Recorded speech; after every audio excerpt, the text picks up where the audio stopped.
Assalamualaikum warahmatullahi wabarakatuh. Apa kabar anak-anak? Oke, alhamdulillah baik. Nah, sebelum kita mengawali pembelajaran hari ini, mari kita berdoa. Berdoa bisa dilakukan dalam hati. Berdoa dimulai. Berdoa selesai. Nah, selanjutnya saya presensi ya. Oke. Ananda Firhan, Ananda Dea, Ananda Juli. Oke, ada yang belum diakses hari ini? Oke, sudah selesai semuanya ya. Alhamdulillah. Nah, untuk hari ini kita akan belajar mengenai getaran. Nah, tujuan pembelajaran hari ini adalah yang pertama, kita akan mempelajari tentang bagaimana sih dan seperti apa sih itu yang namanya getaran ya. Yang kedua, penyebab terjadinya getaran. Yang ketiga, periode dan frekuensi getaran. Nah, benda yang kita tinjau hari ini adalah bernama bandul. Nah, sebenarnya kita sudah sering sekali melihat kejadian getaran pada bandul. Nah, contohnya itu pada jam bandul. Nah, jam bandul itu kan selalu bergetar ke kanan, ke kiri, ke kanan, ke kiri ya, secara otomatis. Nah, itu namanya getaran bandul. Nah, kita hari ini akan pelajari tentang getaran pada bandul. Kita gambar dulu bandulnya dalam posisi setimbang. Posisi setimbang ini artinya posisi bandul dalam keadaan diam. Dalam keadaan setimbang. Bagaimana biar terjadi getaran pada bandul? Maka bandulnya harus disimpangkan ke kanan atau ke kiri minimal 10 derajat ke kanan ya. Terus kita lepaskan.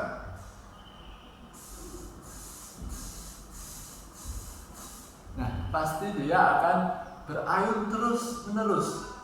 Yang namanya getaran itu apa sih? Getaran itu adalah gerakan bolak-balik mengayun-ayun tadi itu ya, yang melewati posisi setimbang. Posisi setimbang kan ya, melewati yang namanya posisi setimbang. Satu getaran itu apa? Satu getaran itu dari A kembali lagi ke A. Jadi A, O, B, O, A. Itu artinya satu kali getaran atau A, O, B itu setengah kali getaran. Ada pertanyaan? Iya, benar. Kalau A, O itu seperempat getaran. Kalau 3/4 gimana?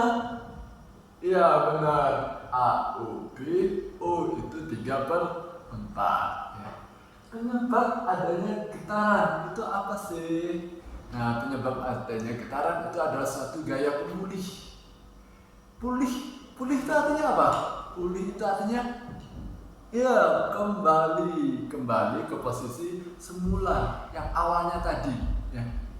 Sehingga gaya pemulih itu arahnya ke posisi awal, ke posisi setimbang ya. Gaya pemulih itu artinya gaya yang menyebabkan adanya suatu getaran, arahnya selalu menuju posisi setimbang. Satuannya Newton. Pada bandul, gaya pemulih itu tergantung sama beratnya, tergantung sama massa bandulnya. Kalau di jam bandul tadi, kan biasanya ada 3 gantungan ya, ada 3 gantungan. Yang panjangnya berbeda-beda. Nah, jadi itu tapi tidak mempengaruhi untuk gaya pemulihnya. Panjangnya berbeda itu mempengaruhi apa? Tunggu dulu ya. Ada yang namanya periode dan frekuensi getaran. Itu adalah ciri-ciri dari adanya getaran ya. Periode dan frekuensi getaran itu apa? Periode artinya waktu yang dibutuhkan untuk terjadinya satu kali getaran. Kalau frekuensi itu adalah banyaknya getaran dalam 1 detik. Nah, panjang bandul yang tadi yang di jam bandul kan berbeda-beda ya. Tadi ada 3 biasanya. Nah, itu berpengaruh kemana? Ke periode dan frekuensi ini. Nah, periode dan frekuensi bergantung pada panjang bandulnya. Selain itu juga tergantung sama suatu konstanta pembanding yang namanya percepatan gravitasi.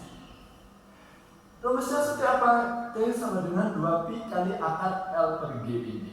T artinya periode, satuannya sekon. L artinya panjang, satuannya meter.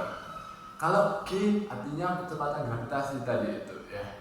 Biasanya rata-rata itu nilainya 10 meter per sekon kuadrat kalau percobaannya di permukaan bumi. Ada pertanyaan? Iya, nah bandul mana nih yang paling cepat atau paling lama? Yang tadi pada jam bandul kan ada 3 ya, jadi ya ada yang pendek, ada yang sedang, ada yang panjang. Contoh dulu ya, ada 2 bandul A sama B, panjangnya berbeda. Yang A panjangnya 10, yang B panjangnya 40 meter.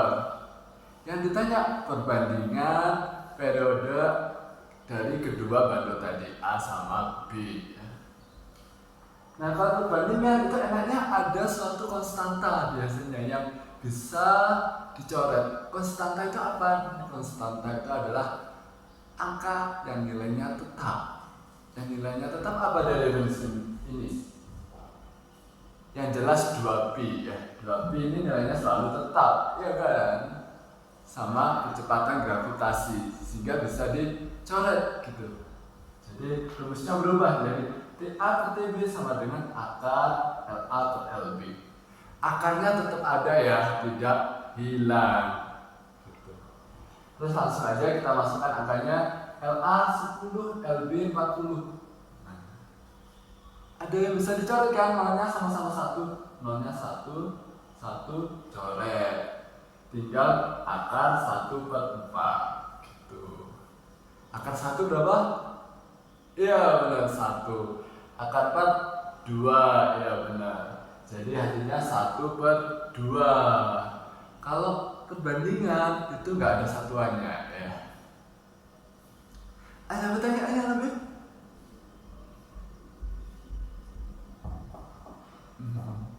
Sudah nggak ada?